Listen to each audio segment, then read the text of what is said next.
Seigneur, je crois.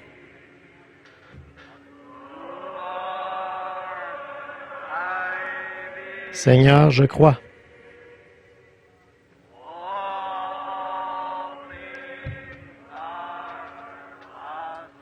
Tout est possible. Seigneur, je crois. Restons debout un instant, en courbant la tête. Seigneur Jésus, nous essayons à notre humble façon de t'exprimer par ce chant que nous croyons. Et nous te prions, Seigneur, de continuer maintenant à nous rompre le pain de vie, de nous donner ce dont nous avons besoin dans ta parole, car c'est au nom de Jésus que nous le demandons. Amen.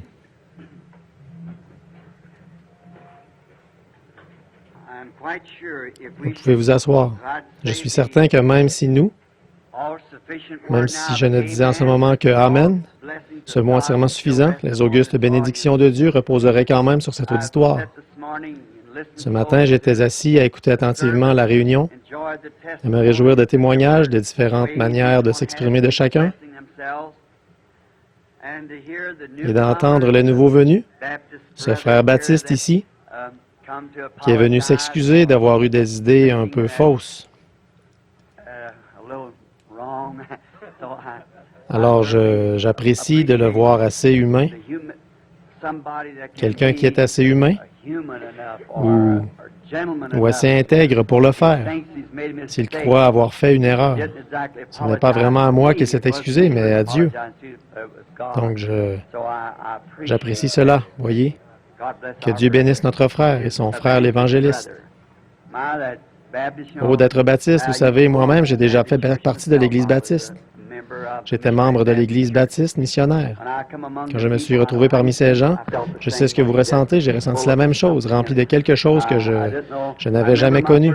Je me rappelle la première fois que j'ai vu un pentecôtiste, c'était à Dowagiac, dans le Michigan. Non, excusez-moi, j'étais allé à la pêche quelques jours à Dowagiac, et je revenais de Dowagiac vers l'Indiana.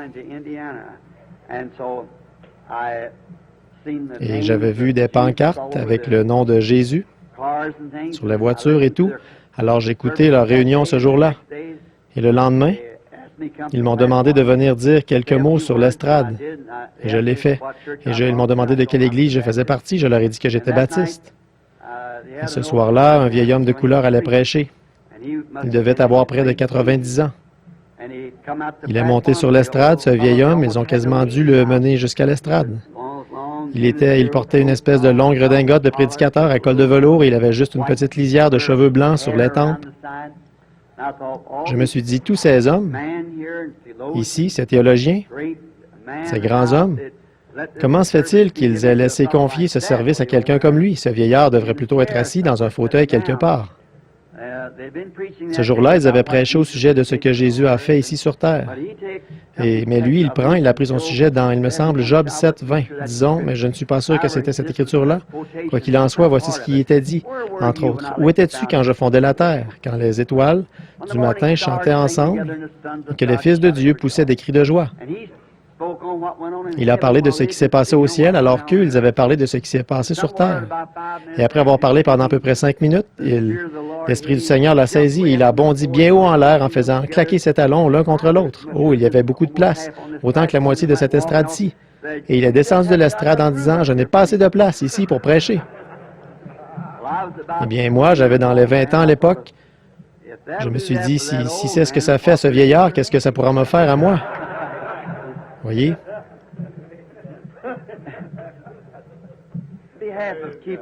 Pour m'assurer que tout soit bien en ordre pour nos nouveaux frères, et nous leur souhaitons chaleureusement la bienvenue dans notre fraternité.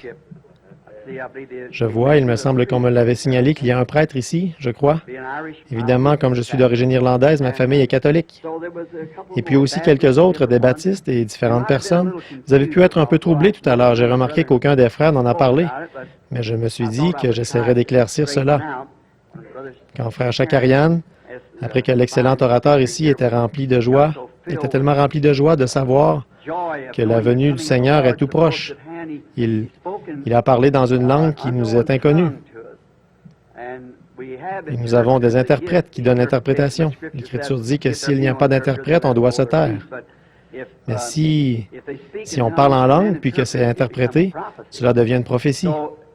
Donc, ce qui était un peu troublant, c'est qu'il y en avait deux en même temps. En fait, ce n'était pas troublant du tout. Vous voyez, parce que l'un d'eux donnait l'interprétation, l'autre prophétisait. Vous voyez, donc je me suis dit que je l'expliquerais à nos frères au cas où ils n'auraient pas compris. C'est que l'un d'eux donnait correctement. Avez-vous remarqué les limites de chacun d'eux dans le temps? Et l'autre était tellement rempli de l'Esprit lui-même que l'Esprit de Dieu prophétisait à travers l'un, interprétait, l'autre donnait l'interprétation. Donc, pour que ce soit clair, que parfois, il semble à l'esprit humain, tout comme notre précieux frère qui s'excusait ce matin, c'est un peu troublant pour quelqu'un qui ne comprend pas. Mais pour ceux qui sont vétérans dans ce combat que nous livrons,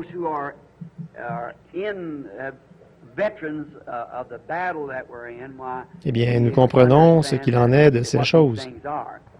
Donc, je m'étais dit que je dirais quelque chose là-dessus si vous étiez d'accord. Bon, je sais que ce n'est pas un endroit pour dire ce genre de choses, mais puisque chacun a raconté un petit quelque chose, vous savez, cet homme avait dit, le vieil homme de couleur, il avait dit, « Je n'ai pas assez de place ici pour prêcher. Moi, je n'ai pas assez de temps ici pour prêcher. »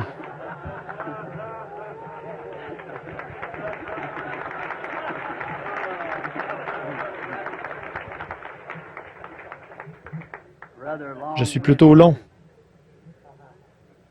Un homme disait un jour, il disait, un ministre s'est avancé, il était pasteur de cette église depuis 20 ans. Et ses prédications avaient toujours duré une demi-heure pile, tous les dimanches matins dans son église. Il a dit ce dimanche matin-là, il a prêché pendant 3 heures. Alors le conseil des diacres l'a fait venir et ils lui ont dit, « Pasteur, nous vous apprécions vraiment. » Ils ont dit, « Nous savons que vous défendez la Bible et ses droits. » Et puis ils lui ont dit, « Et vous nous corrigez toujours pour que nous nous sentions purs et nets devant Dieu. Et nous vous apprécions vraiment et nous croyons que vous êtes le serviteur de Dieu. Et nous avons beaucoup apprécié le message de ce matin. » Mais ils ont dit, « Il y a juste une chose que nous aimerions vous demander. » Ils ont dit, « C'est que nous vous avons chronométré, nous les diacres. » Ils ont dit, « Tous les dimanches matins, vous prêchez une demi-heure pile. Et aujourd'hui, vous avez prêché 3 heures. » Ils ont dit, « Gardez bien à l'esprit que nous avons vraiment apprécié tout ce sermon. » Il était bien. Il mettait ce vieux frère bien à l'aise, vous savez. Il leur a dit, « Eh bien, frère, je vais vous dire ce que c'est. » Il a dit, « Le matin, chaque fois que qu'on m'appelle aller à la chaire, il a dit, je mets un petit bonbon de marque Lifesavers dans ma bouche. Il a dit, je le laisse fondre. Et il a dit, une fois que ce Lifesaver est fondu, il a dit, ce qui prend exactement 30 minutes, il a dit, alors j'arrête ma prédication. Il a dit, vous savez, ce matin, il m'a semblé que j'avais un peu dépassé le temps. Je l'ai recraché, c'est un bouton que j'avais dans la bouche.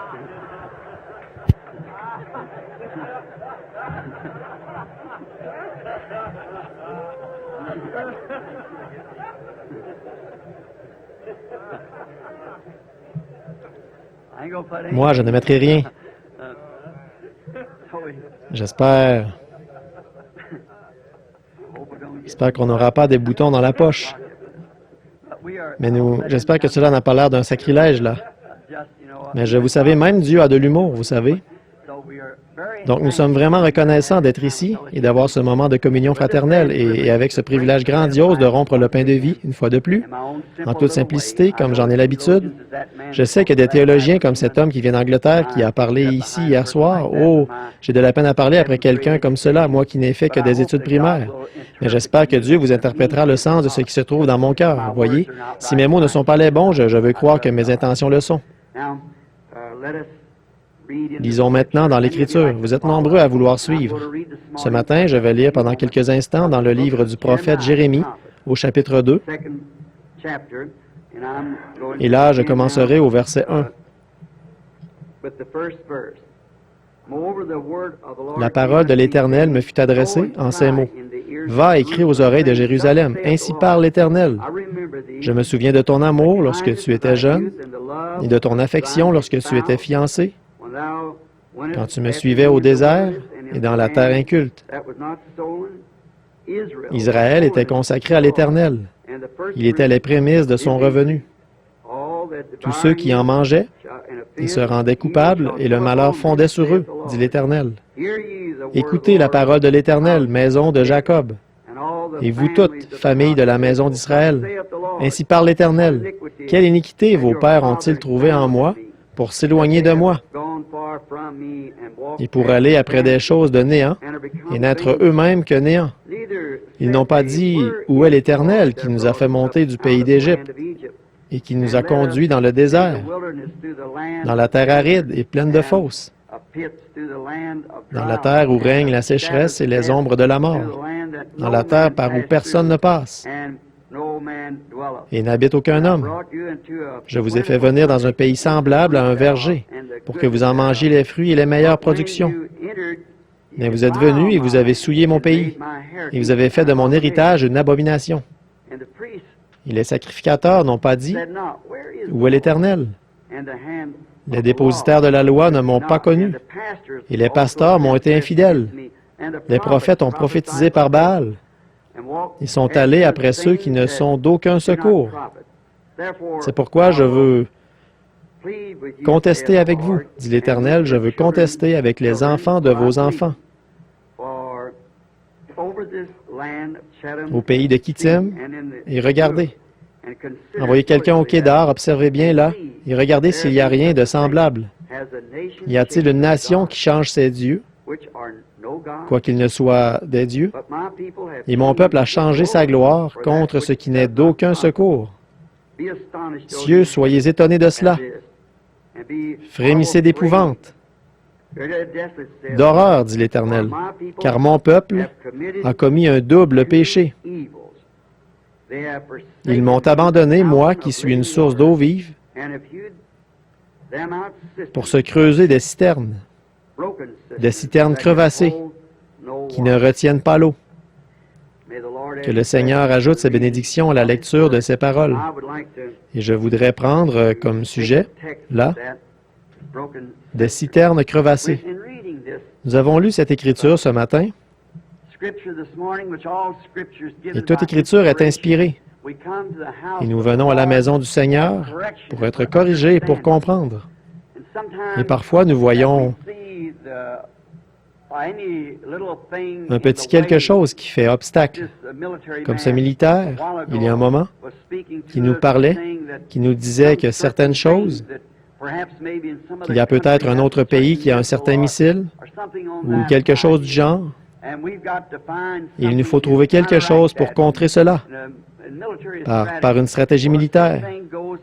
Eh bien, c'est pareil pour l'Église. La paroisse où un homme prêche, ou bien s'il est évangéliste sur le terrain, quand il voit des soulèvements, quelque chose qui commence à peine, qui est encore tout frais ou quoi que ce soit, cet homme, s'il est un serviteur de Dieu, il se doit de bloquer cette chose aussi loin que possible de l'esprit des gens, pour qu'ils s'en tiennent éloignés. Et nous ne voulons pas cela. Nous ne voulons pas nous retrouver dans ce genre de situation-là. Bien. À l'époque de Jérémie, là, sa prophétie, une soixantaine d'années avaient passé depuis la mort d'Ésaïe. Et cela faisait une soixantaine d'années qu'il n'y avait pas eu de prophète majeur. Il y avait eu Habakkuk et quelques-uns des petits prophètes mineurs, mais c'était Ésaïe qui avait été le dernier prophète majeur. Et les gens, pendant cette période, ils n'avaient eu personne qui les fasse sortir. Ils avaient dérivé, bien qu'ils soient le peuple de Dieu. Ils avaient dérivé jusqu'à l'état dans lequel nous les trouvons quand Jérémie vient leur prophétiser. Et Jérémie aussi. Il a prophétisé avant l'exil. Il est aussi parti en exil avec eux. Et puis, bien sûr, Daniel a suivi après Jérémie, et Daniel a dit qu'il avait compris par l'Écriture qu'il devait être là-bas pendant 70 ans. Bien sûr, il y avait un autre prophète parmi eux qui a voulu faire de ce joug qu'il avait mis sur son cou, déclarer que ce serait une petite affaire, qu'au bout de 2 ans, eh bien, Dieu allait tous les faire rentrer. Mais Jérémie savait que ce n'était pas vrai. Et nous savons ce qui est arrivé au prophète qui avait donné une fausse prophétie. Il est mort dans l'année. Donc Dieu ne l'a pas laissé subsister. Et là, nous remarquons aussi dans quel état les gens étaient à l'époque. Maintenant, je ne voudrais pas que vous me compreniez mal. Je n'ai pas mon intention, dans ce que j'ai l'intention d'exprimer ici, quelques passages de l'Écriture et quelques notes. Avant, je n'avais pas besoin de noter mes passages de l'Écriture et tout. Mais depuis que j'ai eu 25 ans pour la deuxième fois, Eh bien, je ne me souviens plus des choses comme avant. C'est pourquoi je note le passage de l'Écriture pour savoir un peu où je vais. Et puis, à passer tant de temps à prier pour les malades et ainsi de suite, et à être loin, je n'ai plus le temps de vraiment étudier comme je devrais le faire. Bien. Mais ce grand prophète de l'époque, c'était Jérémie. Il était un peu du genre d'Amos et de bien d'autres prophètes qui avaient paru. Il a été bouleversé quand il a vu l'état de la nation. Or, c'était des endroits, parfois quand on parle d'une nation, on pourrait penser que ça s'applique à un certain groupe. Ce n'est pas cela. C'est l'image de la nation en général. Et aujourd'hui, nous trouvons un état très comparable aujourd'hui à celui qu'il y avait à l'époque de Jérémie.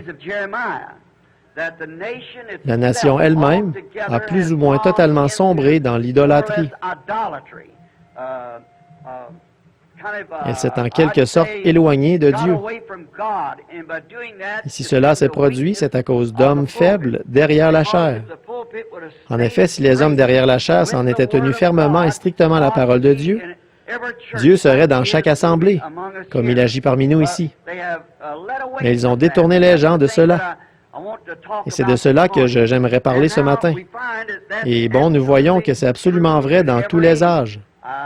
Je crois que c'est Amos, je l'ai mentionné dernièrement, qui a dit qu'il n'était ni prophète, ni fils de prophète. Mais il a dit, quand le lion rugit, qui ne serait effrayé? Et si quelqu'un a déjà entendu un vrai lion rugir dans les endroits sauvages, les lions en cage qu'on entend par ici, ils ne font que miauler. Miauler. Mais quand il y en a un qui rugit dans les endroits sauvages, tout se met sur ses gardes. J'ai bivouaqué dans la jungle pour les chasser, et c'est le roi des animaux. Quand ce lion rugit, même les coléoptères se taisent, tout se tait. Les cris des chacals et des hyènes et des autres animaux, le jacassement des babouins et des singes et des coléoptères, on s'entend à peine penser. Mais qu'un lion rugisse au loin et tous les coléoptères se taisent. Voyez, tout a peur de lui. Pourtant, il y a beaucoup de choses qui peuvent le tuer. Mais il est reconnu comme roi parmi les animaux. Il a dit, « Quand le lion rugit, qui ne serait effrayé? » Il a dit, « Et Dieu a parlé. Qui ne prophétiserait? » Et là, je pense qu'aujourd'hui, la situation, de nouveau, correspond à ce défi. Dieu a parlé, voyez, et nous voyons l'Écriture sur la muraille. Donc, il nous est facile de prophétiser et de voir que nous sommes au temps de la fin. Et nous voyons Dieu, de tous les groupes de dénominations en partant du catholicisme, en passant par toutes les églises protestantes, les bouddhistes et tout de l'Inde, et tout ce qu'il y a d'autre. Il appelle son peuple à se réunir. Il les rassemble. Et je suis vraiment heureux de cela, de voir arriver ce jour. Alors c'est un grand jour, l'un des plus glorieux privilèges. Si j'avais connu avant qu'il y ait un monde, quand nous étions des âmes, une partie de Dieu, et c'est ce que nous sommes, car nous étions avec lui avant la fondation du monde. En effet, il n'y a qu'une seule forme de vie éternelle, c'est Dieu. Nous sommes une partie de lui. Nous n'étions pas au point de savoir et de pouvoir penser et d'avoir un être. Mais ce que nous étions, nous l'étions là dans ses pensées avant la fondation du monde. C'est que nous faisons partie de lui, comme mon fils fait partie de moi, et que je fais partie de mon Père, et ainsi de suite. Nous sommes fils et filles de Dieu par sa préscience. Et à l'époque, si j'avais eu la connaissance que j'ai maintenant, et si j'avais pu voir toute l'étendue du temps, et s'il m'avait dit, « À quelle époque est-ce que tu aimerais vivre? » J'aurais choisi cette époque-ci, maintenant même à la veille de la fin de l'histoire mondiale et de la venue du royaume de Dieu qui s'établira sur terre. Je pense que l'époque la plus glorieuse de tous les âges, c'est maintenant même. Nous voyons ici qu'Israël est accusé par le prophète. Dieu l'avait établi, il l'avait envoyé là-bas. Ils ont été accusés de deux grands péchés. Et nous voulons parler de ces deux choses qu'ils avaient faites. Et nous voulons que cela nous soit profitable. Bon, ils s'étaient détournés de Dieu, de la source d'eau vive, et ils s'étaient creusés des citernes. Ils s'étaient détournés de ce que Dieu leur avait donné, et ils s'étaient creusés quelque chose qu'ils avaient fabriqué eux-mêmes. Et ces citernes, vous remarquerez qu'elles s'étaient crevassées et qu'elles fuyaient. Or, une citerne crevassée ne retient pas l'eau. Elle fuit. J'ai grandi à la ferme et je sais ce que c'est qu'une vieille citerne et la difficulté que ça donne. Et cette citerne qui fuit, c'est une très bonne image, je trouve, de notre époque, où tout ce qu'on a essayé de faire pour rassembler les hommes, rassembler les gens, rassembler les églises, s'en est venu à être toujours du rayon des tentatives intellectuelles. On a essayé de faire que tous les méthodistes deviennent des baptistes et vice-versa, et les différentes dénominations. Et ce n'était pas le programme de Dieu dès le départ. Dieu n'a qu'un seul lieu de rencontre. Il l'a dit là-bas dans le livre de l'Exode, « J'ai choisi le lieu où je mettrai mon nom. » Et c'est le seul lieu où je rencontrerai les gens. Il avait choisi un lieu pour y mettre son nom. Et là où il avait mis son nom, c'est là qu'il rencontrait Israël. Il a un lieu où il rencontre son Église aujourd'hui. Il a choisi ce nom, et ce nom, c'est Jésus-Christ. Et c'est là qu'il rencontre le vrai croyant, quand il est en Jésus-Christ. C'est là que Dieu a choisi de mettre son nom. Vous direz le nom de Dieu, il a dit « Je suis venu au nom de mon Père ». C'est donc là que Dieu a mis son nom. C'était en Christ. Et c'est en Christ que nous pouvons tous nous rencontrer sous le sang versé et y avoir la véritable, la vraie communion fraternelle. Au commencement, dans le Jardin d'Éden, Dieu a établi son programme quant au lieu où il allait rencontrer l'homme. Et ce n'était pas dans la compréhension intellectuelle. Si cela avait été le cas, Ève correspondait parfaitement à son programme. Mais nous savons qu'elle a accepté la conception intellectuelle de Satan. Sûrement que Dieu ne fera pas ça. Mais Dieu avait dit qu'il le ferait. Donc, il a choisi le lieu de la rédemption, et c'était par le sang, et non par une conception intellectuelle. Donc, tous nos efforts, ce n'est que du vent. Mais c'est dans la nature humaine. Les gens vont chercher à agir ainsi. Si on avait le temps, on pourrait voir ça bien en détail. Mais je ne veux pas prendre le bouton. Donc, nous allons essayer de simplifier au maximum la citerne qui fuit. Nous voyons que c'est absolument arrivé de nouveau. C'est une image fidèle de cet âge où nous vivons, de toutes nos tentatives. Et sans mépriser tous les efforts de chaque serviteur de Dieu, pour peu qu'il prononce le nom de Jésus-Christ, il mérite d'être honoré, ne serait-ce que pour avoir prononcé son nom avec vénération et respect. Et malgré les grands systèmes d'évangélisation qui ont parcouru la terre, et tout en ces derniers jours, je pense qu'on ne pourra jamais faire que les gens soient d'un même cœur tant qu'on ne les fera pas venir sous le sang de Jésus-Christ. C'est le seul lieu où nous pourrons être en sécurité. Quelqu'un m'a téléphoné il n'y a pas longtemps, de l'Est, en me disant « Frère Branham, j'ai entendu dire que vous avez déménagé vers l'Arizona et que vous y avez établi un endroit où on est en sécurité. Et comme vous le savez, le message est venu, le Seigneur m'a dit ce qui allait se produire en Alaska et en Californie, et ce qui se passerait, et ça s'est passé comme ça. Ils ont dit, bon, si cela vient à trembler et tout, quel est le périmètre de sécurité?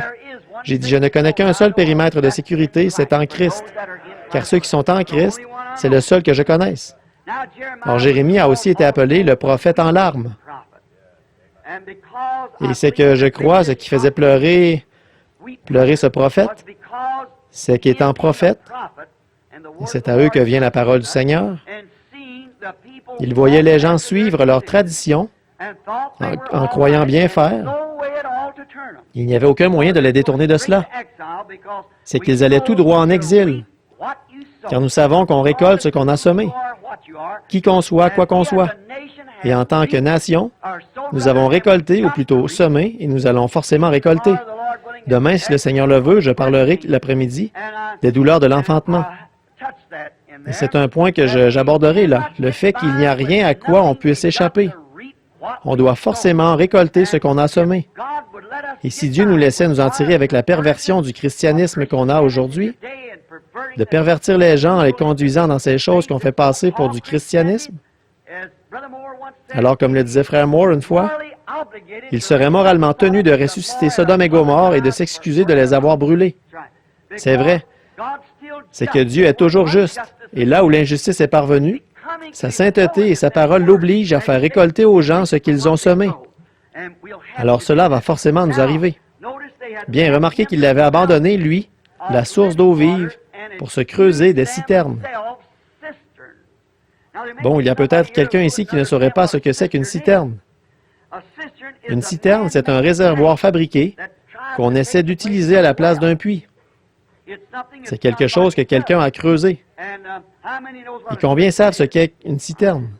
Bien, ça va. Il y a beaucoup de campagnards ici ce matin. Alors, je me rappelle la citerne qu'on avait là-bas, comment elle était, et que j'avais toujours peur de boire de cette affaire. C'était un réservoir fabriqué.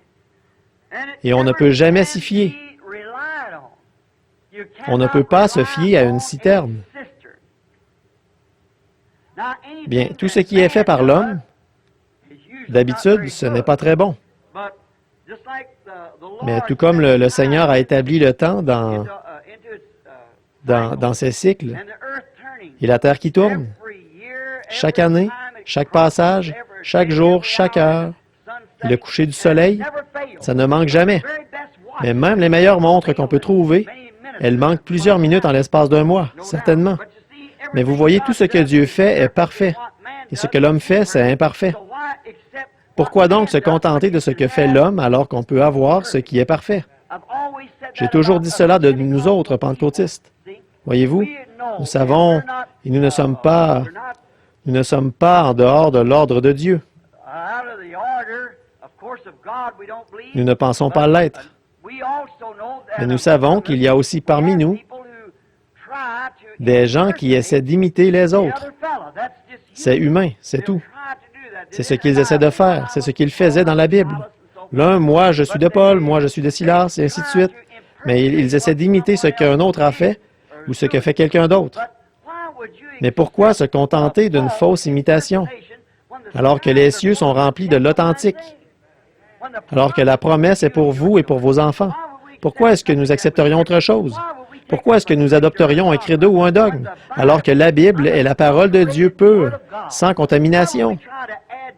Pourquoi essaierait-on d'ajouter ou de retrancher quelque chose, alors que le Seigneur Jésus a dit dans Apocalypse 22, 18, « Si quelqu'un en retranche une seule parole ou y ajoute une seule parole, sa part sera retranchée du livre de vie. » Quand Dieu a placé la race humaine sur terre au départ, il leur a dit qu'il vivrait de sa parole. Or, la parole de Dieu est comme une chaîne qui nous porte par-dessus l'enfer. Et comme une chaîne ne vaut pas mieux que son maillon le plus faible, Dieu veut que nous en gardions chaque parole. Bon, ça, c'était le début de la Bible. Le simple fait de manquer à une seule parole a plongé la race humaine dans les ténèbres de la mort. Jésus est venu au milieu de la Bible et il a dit que l'homme ne vivra pas de pain seulement, mais de toute parole. Pas d'une partie des paroles, seulement ni de 99%, mais de toute parole, tout comme c'était le cas pour Ève et Adam. Et à la fin de la Bible, Apocalypse 22, 18, il a dit que si quelqu'un retranche une seule parole de ceci, ou y ajoute une seule parole, alors pourquoi est-ce qu'on voudrait y injecter l'idée de quelqu'un sur quelque chose, alors que c'est ici l'idée même de Dieu à ce sujet? Il nous faut prendre ce que lui, il a dit. Il est aussi écrit que toute parole d'homme soit reconnue pour mensonge et la mienne pour vérité.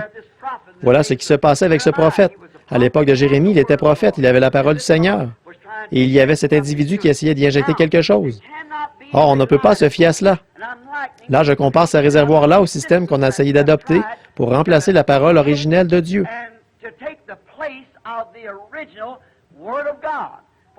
C'est qu'il n'y a rien qui puisse la remplacer. Elle est Dieu. Au commencement était la parole, et la parole était avec Dieu, et la parole était Dieu. Et la parole a été faite chair et elle a habité parmi nous. Il est dit dans Hébreux 13, 8, « Il est le même hier, aujourd'hui et éternellement. » Comment est-ce qu'on pourrait échapper à cela? C'est forcément la vérité. Il est toujours le même. Il est le même dans tous les éléments qui le constituent. C'est pour cela que vous en bénéficiez, vous autres baptistes, méthodistes, catholiques, presbytériens, et ainsi de suite, que vous bénéficiez de sa présence. Quelque part en vous, vous avez accepté Dieu, peut-être de façon intellectuelle parfois, peut-être que vous avez ressenti la puissance de Dieu et que vous êtes un serviteur de Dieu. Mais lorsque vous pouvez réellement entrer en Dieu et reconnaître votre place en lui en tant que fils ou fille de Dieu, c'est cela qui vous procure cette joie immense que Dieu avait prévue pour vous. Bien, nous remarquons dans Marc au chapitre 16 que Jésus n'a pas dit « Allez par tout le monde et enseigner ». Il a dit « Allez prêcher l'Évangile ». Prêcher l'Évangile, c'est démontrer la puissance du Saint-Esprit. Aller par tout le monde et démontrer la puissance du Saint-Esprit. Je parlais à un frère, l'un des commanditaires de ma série de réunions en Inde, là-bas, à Bombay, et en Afrique du Sud, et à différents endroits là où des missionnaires avaient enseigné cela comme une simple parole ou comme une conception intellectuelle. Mais un jour, pendant la série de réunions, quand le Saint-Esprit est descendu lui-même, il a sauvé 30 000 purs indigènes lors d'un seul appel à l'autel, à l'endroit même où ils étaient. Il y avait là des femmes qui étaient presque aussi nues que le jour de leur naissance. Et à l'instant même où elles ont levé les mains pour accepter Christ, et le Saint-Esprit est descendu là et a guéri 25 000 personnes en même temps. Des gens qui étaient en chaise roulante sur des civières et des brancards. Le lendemain, le maire de la ville m'a fait voir des camions remplis de ces choses qui passaient dans la rue. Ces femmes étaient là, nues, sans savoir qu'elles étaient nues, mais dès que le Saint-Esprit les a touchées, elles se sont couvertes avec leurs bras pour s'éloigner de la présence de leurs hommes. Et alors, je me demande, comment nous, en Amérique, nous pouvons dire que nous sommes une nation chrétienne et que nous sommes dans la présence de Dieu. Chaque année, nous, nos femmes se dévêtent de plus en plus, alors qu'on devrait plutôt se vêtir de plus en plus. Et plus on se revêt de Christ, plus on prend conscience de son propre état. Parfois, en voyant le comportement des gens dans la rue, je me demande s'ils ont vraiment toute leur tête. On dirait qu'elles ne se rendent pas compte qu'en faisant cela, eh bien, elles deviennent un appât pour le diable, servant à envoyer des âmes en enfer. C'est vrai. Mais le monde est dans une corruption du même genre qu'à l'époque de Jérémie. Maintenant, pour en revenir à la citerne, donc on ne peut pas se fier à cette citerne, parce qu'elle ne peut pas se remplir toute seule. Elle doit compter sur les pluies locales pour être remplie. Les pluies locales, c'est-à-dire les réveils locaux, avoir un petit réveil par ici, un petit réveil par là, et ainsi de suite, pour la remplir. Alors on ne peut pas s'y fier.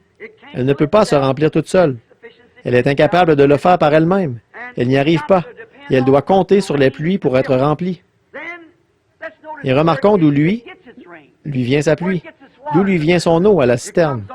Elle lui vient du toit des étables, des hangars, où il y a plein de poussière et de saleté qui se déposent. La pluie emporte cela et le fait descendre tout droit dans la citerne, dans un réservoir fabriqué. Cela devient quasiment comme un cloaque. Et ça ruisselle du toit de l'étable, où il y a tous les animaux, avec les odeurs de la basse-cour et ainsi de suite, ce qui se dépose là. L'air souffle tout ça, fait déposer la poussière et tout sur l'étable, et ensuite les pluies locales viennent faire ruisseler le tout. Ensuite, cette eau est conduite par une gouttière fabriquée, à travers un tuyau fabriqué, vers un réservoir fabriqué. Et une fois arrivée là, elle est dégoûtante, tellement dégoûtante qu'il faut mettre là-dessus un chiffon qui sert de filtre, sans quoi on ne pourrait pas la boire. Là, voyez, elle ruisselle du toit par une gouttière fabriquée, un tuyau fabriqué, dans un réservoir fabriqué. Et par-dessus, on met un filtre fabriqué pour retenir quelques-unes des bestioles et des choses contenues dans cette eau. Or, nous remarquons qu'après que l'eau a stagné là quelques jours, dans cette dénomination, ou ce réservoir fabriqué,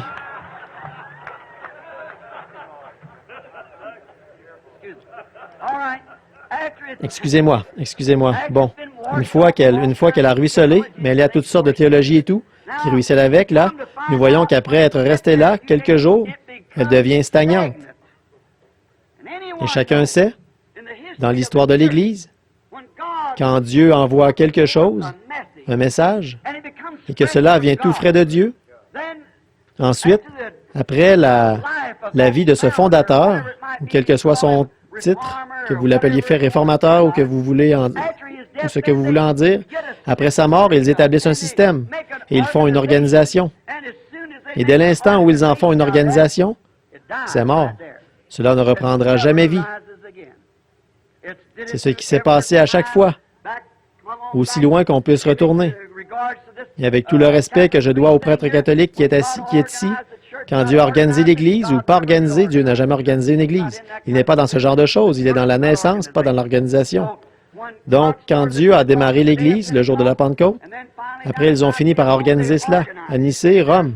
Et c'est là qu'elle a perdu sa puissance. Ensuite, nous en arrivons à la réforme luthérienne qui était grandiose. La parole de Dieu a été donnée. Le juste vivra par la foi. Et à ce moment-là, au lieu de grandir tous ensemble, de continuer à marcher, à avancer tous ensemble, ils ont fait une église luthérienne et se sont séparés de ce groupe. Et puis, ça a été la mort. Ensuite, Dieu a suscité John Wesley avec la sanctification, le message de la seconde œuvre de la grâce, ce qui était merveilleux. Mais après Wesley et Ashbury, on a organisé cela Ça a été la mort. Ensuite sont apparus les pentecôtistes avec la restauration des dons. Ils allaient très bien. Qu'est-il arrivé? On a organisé cela et ça a été la mort, exactement. Or, au milieu de tout ceci, Dieu fait quand même sortir un reste de chacune de ces générations. Certainement qu'il le fait. Et c'est notre tour de sortir, de nous rassembler. Et ce que je pense, c'est que les hommes d'affaires du plein Évangile ont joué un grand rôle pour abattre ces murailles et pour dire « Il n'y a pas de différence entre nous. Unissons-nous pour adorer Dieu sous un même principe et non sous une organisation. Si c'était une organisation, je quitterais immédiatement cette estrade. Je n'ai rien à voir avec cela. Ce qu'il y a, c'est qu'il faut que ce soit une communion, et pas une communion autour d'un credo, mais une communion en Christ, par la puissance de sa résurrection. Voilà ce qui produit la vie, ce qui produit la naissance. Et avant qu'une naissance puisse avoir lieu, nous comprenons qu'il doit y avoir une mort avant la naissance. Et une naissance, c'est un vrai gâchis, n'importe quelle naissance. Que ce soit dans une porcherie ou n'importe où ailleurs, c'est un vrai gâchis. Et c'est pareil pour la nouvelle naissance. Cela vous fait faire des choses que vous ne penseriez pas faire, d'habitude. Et quand vous êtes prêt à mourir à vous-même, alors vous naissez de nouveau en étant une nouvelle créature en Jésus-Christ. Alors les choses s'ouvrent et la vie devient une nouvelle vision pour vous, parce que vous avez accepté la personne de Jésus-Christ et non pas une théorie ou un credo. Ou même la parole écrite. Elle doit être vivifiée par le Saint-Esprit. Peu importe combien vous avez de théologie, elle reste lettre morte. Je pourrais avoir une poignée de grains de blé, tant que ce blé n'entrera pas dans le processus qui lui permet d'être vivifié, il ne vivra pas. Vous pouvez avoir un doctorat en philosophie, en droit, tout ce que vous voulez, mais tant que le Saint-Esprit ne vient pas vivifier cela en vous par une expérience personnelle avec Dieu, le blé ne sert à rien. Tout ce que vous avez appris est en vain. Comme cet Anglais le disait ici l'autre soir, cela m'a étonné. Toute instruction qu'il avait, comme Paul, il a dû oublier tout ce qu'il savait pour trouver Christ, faire des choses qu'il n'aurait pas cru qu'il ferait.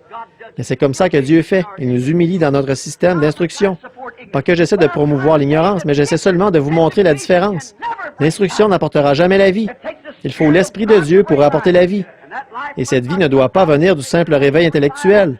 Elle doit venir du réveil de la Bible, de la parole. Et cette parole est la même hier, aujourd'hui et éternellement. Et quand elle vient aujourd'hui et qu'elle est vivifiée, on a le même résultat qu'on a eu dans Acte 2. Exactement. Cela a toujours été le cas et cela sera toujours, parce que c'est l'Esprit de Dieu qui crée l'atmosphère. Il faut une atmosphère pour faire les choses. C'est pour cela qu'on vous enseigne toujours, à vous les hommes, à mener vos enfants ici. Mais bien sûr, c'est vrai. J'étais heureux de voir ma fille Rebecca entrer et s'asseoir. Il y a quelques instants, certains d'entre vous m'ont vu faire un clin d'œil à une femme. C'était ma fille. Donc, elle est entrée s'asseoir. Je veux qu'elle reçoive le baptême de l'Esprit. C'est pour cela qu'elle est ici, à la réunion. Voilà le but de la chose. Il faut une atmosphère. Comme le disait le vieux Dr. Bosworth, on peut prendre un œuf de poule et le mettre sous un chiot. Il fera éclore un poussin. Pourquoi? Parce que c'est un œuf et qu'il a l'atmosphère qu'il faut. Peu m'importe que vous soyez méthodiste, baptiste, presbytérien, dans la bonne atmosphère, c'est un enfant de Dieu né de nouveau qui éclora. C'est l'atmosphère qui produit cela. Quelle que soit l'étiquette de dénomination que vous portiez. Autrefois, je faisais le rassemblement du bétail, je voyais l'inspecteur quand on faisait monter les bêtes en forêt. On les menait des pâturages autour du ranch vers la forêt. Il se tenait là et il les regardait passer par la barrière qui permettait de franchir la clôture à bétail. Il ne faisait pas trop attention aux marques parce qu'il y avait toutes sortes de marques qui passaient là. Mais il y avait une chose à laquelle il faisait attention, c'était l'étiquette du sang. Il fallait que la bête soit une Hereford de race pure, sinon elle ne pouvait pas monter vers la forêt parce que c'est l'association Hereford qui faisait paître dans cette forêt-là. Il fallait qu'il y ait l'étiquette du sang pour préserver la race. Et je pense que ce sera comme ça au jour du jugement. Il ne me demandera pas si j'ai été méthodiste, baptiste, pentecôtiste ou presbytérien, mais il cherchera l'étiquette du sang. Quand je verrai le sang, je passerai par-dessus vous. C'est ça qu'il faut. Donc, nous voyons que ces citernes, quand elles sont là depuis un certain temps, elles deviennent stagnantes. Et elles ne sont plus bonnes. Et là, ça devient un repère de grenouilles, de lézards, de serpents, de bestioles, de microbes et tout. Parce que c'est un état de stagnation qui s'y est introduit. Pouvez-vous imaginer ce qui ruisselle du toit d'une étable, ou d'une maison près de l'étable, ou bien partout où il y a de la saleté? Toutes les bestioles, tous les microbes et tout qui ruissellent dans cette citerne? Là, c'est un exemple parfait de toute espèce de système fabriqué par l'homme. L'homme est un raté dès le départ. C'est pour cela qu'il a besoin d'un sauveur. Lui-même, il ne pourrait pas se sauver. Il ne peut rien faire pour cela. Il est perdu dès le départ. Il est venu au monde pécheur. Il vient au monde en disant des mensonges. C'est un menteur dès le départ. Comment donc pourrait-il s'aider lui-même? Comment un saint homme le pourrait-il? Il n'y a pas de saint homme, il n'y a pas de sainte Église. C'est un Saint-Esprit, pas une sainte Église, un saint peuple. C'est un Saint-Esprit au milieu du peuple. Voilà ce que c'est. Amen. Pas une sainte montagne où Pierre et les autres se tenaient. Ce n'est pas la montagne qui est sainte, qui était sainte, mais c'est le Dieu saint sur la montagne qui les rendait saintes. Ce n'est pas une sainte personne, c'est le Saint-Esprit à l'œuvre dans cette personne qui la rend sainte. Ce n'est pas la personne, mais la personne du Saint-Esprit. Ce n'est pas l'homme, parce que lui, il n'est qu'un homme, né dans le péché, enfanté dans l'iniquité, venu au monde en disant des mensonges. Tout système fabriqué par l'homme le gardera là. Il empêchera l'intellectuel, les yeux intellectuels, de voir ces choses, de sorte qu'ils se diront, « Je suis membre de l'Église, mon nom est sur le registre, j'ai fait ceci, mon père était ceci et tout. Cela semble être bien, et c'est bien, je n'ai rien à dire contre ça. Mais pourtant, mes amis, Jésus a dit, si un homme ne naît de nouveau, il ne peut même pas voir. Voir ici, ça ne veut pas dire voir de ses yeux, mais comprendre le royaume des cieux. Tant que vous n'y êtes pas entré par une naissance. Comment cet évangéliste Baptiste aurait-il pu, cet homme qui était là en train de critiquer, de se moquer de cela? Voyez, il n'y avait rien en lui qui puisse même le recevoir, mais il fallait que Dieu agisse, voyez. Dieu lui a donné le Saint-Esprit. Il a manifesté que ceci n'est pas de l'hypocrisie. C'est la parole. L'idée d'une école, c'est tout ce qu'il entend. Et eux, ils essaient de prendre toutes les bénédictions de Dieu et les placer sur une époque passée.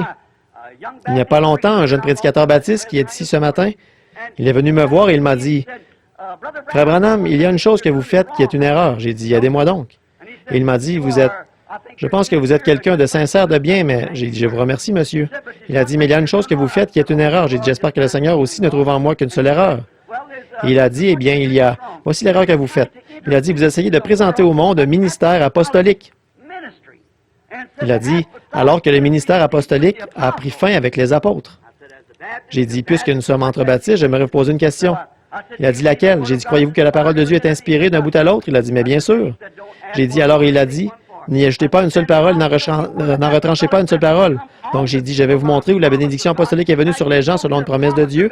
Maintenant, à vous de me montrer la promesse de Dieu selon laquelle elle aurait été retirée des gens. » Voyez, si vous ne pouvez pas montrer cela dans la parole, alors laissez tomber, voyez, j'ai dit, parce qu'elle est toujours active. Il n'a plus rien dit pendant quelques instants.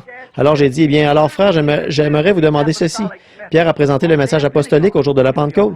Et nous savons tous que c'est vrai, parce qu'il avait les clés du royaume que Jésus lui avait données. Et remarquez ce qu'il a dit, là. Il a dit, « Repentez-vous, chacun de vous, et soyez baptisés au nom de Jésus-Christ pour le pardon de vos péchés. Et vous recevrez le don du Saint-Esprit. Car la promesse est pour vous, pour vos enfants, et pour ceux qui sont au loin, en aussi grand nombre que le Seigneur, notre Dieu, les appellera. » Si donc il y a un endroit où il l'a retiré, qu'est-ce qui est arrivé aux paroles que Pierre a prononcées le jour de la Pentecôte, voyez? Non, il n'a jamais pris fin. « Agneau mourant, ton précieux sang ne perdra point sa puissance, jusqu'au jour où l'Église rachetée se tiendra à tes côtés. Alors d'un chant plus grand, plus beau, je louerai ton salut, quand pour toujours dans le tombeau cette langue se sera tue. Ô Dieu, aide-moi à croire cela et à m'y accrocher, et à nous tous à le faire et à nous y tenir, parce que c'est la vérité de l'Évangile, oui monsieur. Un homme qui est sage ne devrait jamais regarder à ces choses. Il devrait savoir que cela ne marche pas. Cela n'a jamais marché. Une religion organisée, une expérience organisée, cela ne fonctionnera jamais dans la présence de Dieu. Il faut que cela vienne de Dieu sans contamination. Dieu n'a jamais utilisé cela. À aucun moment dans le passé, Dieu n'a utilisé un tel système. Là, vous obtenez des membres et ce genre de choses, mais je parle de la véritable semence de Dieu. La bénédiction comme celle qui est descendue au jour de la Pentecôte, cela ne vient jamais par une organisation, cela vient par une naissance, en naissant de nouveau. Nous sommes invités à prendre Israël comme exemple. Ils en étaient un. Remarquez, ils l'ont abandonné, lui, la source qui leur était donnée, et ils se sont creusés des citernes. Pouvez-vous imaginer une chose pareille? Un homme qui est en train de boire un puits artésien qui veut se faire une citerne, vous voyez, pour y boire. Bien, c'est ce que le prophète a dit. C'est ce que la parole de Dieu a dit. C'est ce que Dieu a dit au prophète. Vous m'avez abandonné et vous m'avez quitté, moi qui suis la source d'eau vive, pour vous creuser des citernes qui sont crevassées et qui fuient. Voyez quelque chose? Ils voulaient quelque chose qu'ils puissent contrôler, ou qui montre ce qu'ils avaient fait. Voilà la folie des religions organisées. De toujours essayer. Il faut qu'ils puissent y faire quelque chose par eux-mêmes. Il leur faut tous ces systèmes, ces sociétés et tout ça. Je fais partie de ceci maintenant.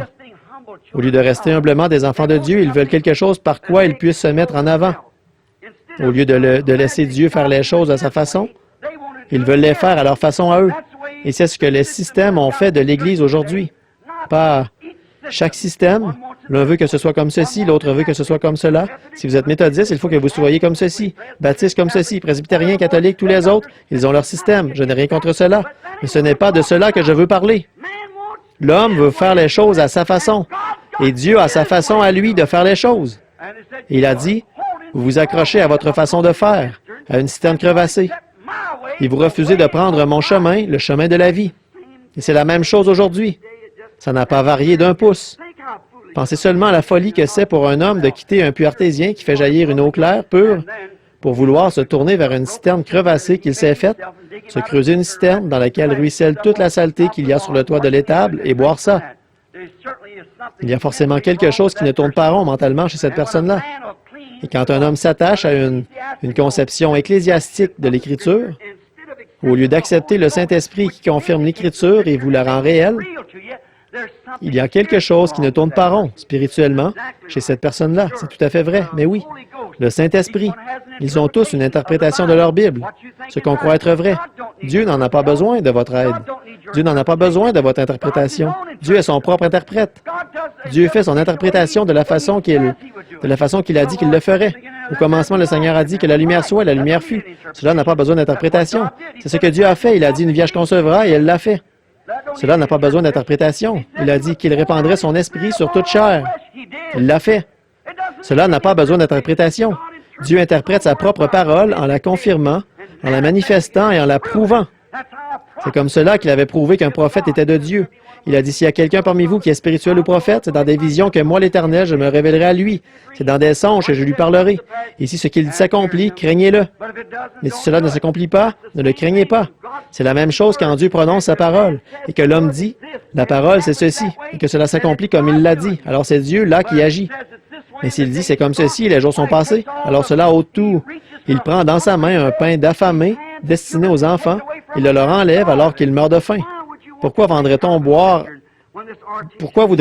à une citerne alors qu'il y a là un puits artésien? Qu'est-ce que c'est qu'une source de vie maintenant?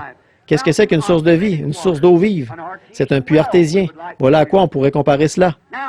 Maintenant, j'aimerais que vous remarquiez la différence entre une citerne et une source d'eau vive. Entre un puits artésien et une vieille citerne toute crevassée, qui est là, pleine de bestioles, de lézards, de grenouilles, de microbes et tout, voyez? Ici, il y a un puits artésien. Maintenant, regardez bien ceci. Il se suffit à lui-même. On n'a pas besoin de recourir à des grands systèmes pour y injecter plein d'argent. On n'a pas besoin d'y faire adhérer plein de membres. Il soutient ses membres de l'esprit de vie qui est en eux, à l'œuvre. Remarquez l'eau qui en sort. Elle est fraîche, pure et claire. Pas une citerne, quelque chose de stagnant qui a été endoctriné par 40, 50 pensées différentes qui ont dit « Voici ce qui est vrai et voilà ce qui est vrai et telle conception ». Et de voter, de désigner comme ils le font et d'en faire une dénomination. C'est la parole de Dieu pure et claire, sans contamination, qui vient de la main de Dieu. C'est un vrai puits artésien. Remarquez, le secret de sa puissance est au-dedans de lui-même. L'homme ne peut pas le trouver. C'est une sorte de pression en dessous qui le fait jaillir. Je me rappelle quand j'étais garde-chasse de l'État d'Indiana, je passais près d'un certain puits dans le comté d'Harrison, une source. Elle bouillonnait sans arrêt. Et elle était vraiment haut, elle avait l'air toute joyeuse. Qu'il y ait de la neige sur le sol, de la glace, que ce soit pris en glace malgré le froid qu'il pouvait faire, elle bouillonnait toujours. Même quand les étangs, les réservoirs fabriqués, pleins de grenouilles et tout, étaient complètement gelés, jusqu'au fond, et ça montre que n'importe quelle dénomination, par un petit manque d'esprit ou un léger changement d'atmosphère, elle gèle. Mais le puits artésien de Dieu, il est le même hier, aujourd'hui, éternellement. Son bouillonnement, son flot le tient constamment nettoyé de toutes les saletés. Il n'y a pas de saleté dedans au départ, et dès qu'il en arrive une, elle est évacuée. Cette source-là, elle bouillonnait comme ça, et j'étais assis là un jour, je me suis dit, je crois que je vais parler à cette source un moment. J'ai ôté mon chapeau et j'ai dit, pourquoi es-tu si heureuse? Qu'est-ce qui te fait bouillonner comme ça? C'est peut-être parce que les biches viennent boire de ton eau de temps en temps? Si elle avait pu répondre, elle m'aurait dit non. J'ai dit, c'est peut-être parce que moi, je bois de ton eau? Non, ce n'est pas cela. J'ai dit, eh bien, qu'est-ce qui te rend si pur, si clair? Qu'est-ce qui bouillonne, qui te fait bouillonner, rempli de joie tout le temps, au point que rien ne peut te faire geler? Tu jaillis en l'air et il n'y a rien que de l'eau claire. Si elle avait pu me parler, savez-vous ce qu'elle m'aurait dit, cette source? Elle m'aurait dit, Frère Branham, ce n'est pas moi qui bouillonne. C'est quelque chose derrière moi qui me fait bouillonner. C'est pareil pour... Voilà une expression bien rudimentaire, mais vous savez ce que je veux dire. Et c'est pareil pour une expérience de nouvelle naissance. Vous ne pouvez pas la retenir. C'est une source d'eau en vous qui bouillonne jusque dans la vie éternelle. Voyez, il y a quelque chose là et vous n'y êtes pour rien. Les réservoirs fabriqués peuvent geler, que les gens réclament un réveil et tout, mais un homme qui est sous cette source-là, qui vit dans cette source-là, c'est jour et nuit. Non, vous n'avez pas besoin d'attendre les pluies locales et les réveils locaux. Vous en êtes rempli. Je lui donnerai une source de vie, au-dedans de lui, qui bouillonnera au-dedans de lui. Il y a quelque chose en elle qui est frais chaque jour, pur et clair. C'est la parole de Dieu dans votre cœur et dans votre bouche, sans contamination, et qui se confirme d'elle-même, qui parle d'elle-même. Qu'il pleuve, qu'il neige, quel que soit le temps, peu importe, vous êtes toujours heureux, parce que le Saint-Esprit est à l'intérieur, qui bouillonne. C'est la puissance cachée. Remarquez, oh, son secret est au-dedans de lui. Il se donne gratuitement à quiconque veut boire et se servir de ce qu'il est. Là, il ne s'agit pas de faire la fine bouche et de dire, bien moi, puisque je suis méthodiste, je ne dois aller qu'à l'église méthodiste pour avoir un réveil.